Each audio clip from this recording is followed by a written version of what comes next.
Sveiki! Šodien mēs esam ieradušies Madonas pilsētas sporta halē, lai vērotu vienu no skaistākajiem sporta veidiem pasaulē – basketbolu.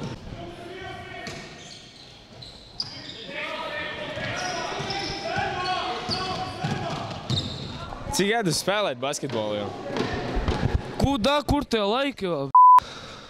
Vēl Dinamo nebija izveidota, ka jau sāku spēlēt. 4. klasē sāku nodarboties. Jā, 4. klasē mums vēl bija treneris Knostenbergs. Jā, man arī tas pats bija, kad treneris bija Knostenbergs. Trenējis es 5 gadus kādus. Šo 5 gadu laikā viss, kas piedzīvots. Atbalstat arī kādus lielākus klubus vai tikai tādu lokālo basketbolu? Es pārsvarā NBA esmu skatījies, man mīļākais spēlētājs Šakils Onils, bet tā kā viņš aizgāja pensijā, tagad es balsošu par Bostonas Celtics. Lakeri vispār smirda, tie man nepatīk, bet Bostona aizgāja.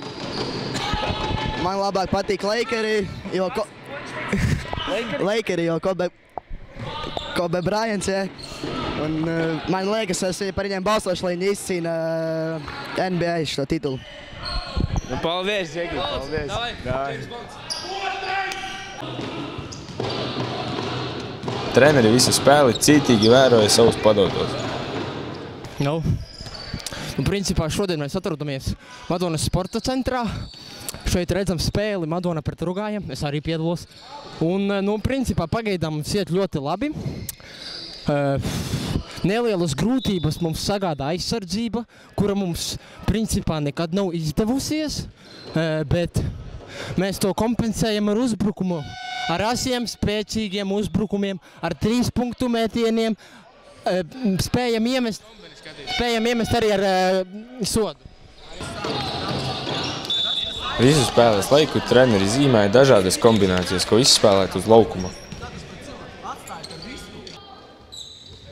Pēteris Putniņš, Mēdiju pulciņam.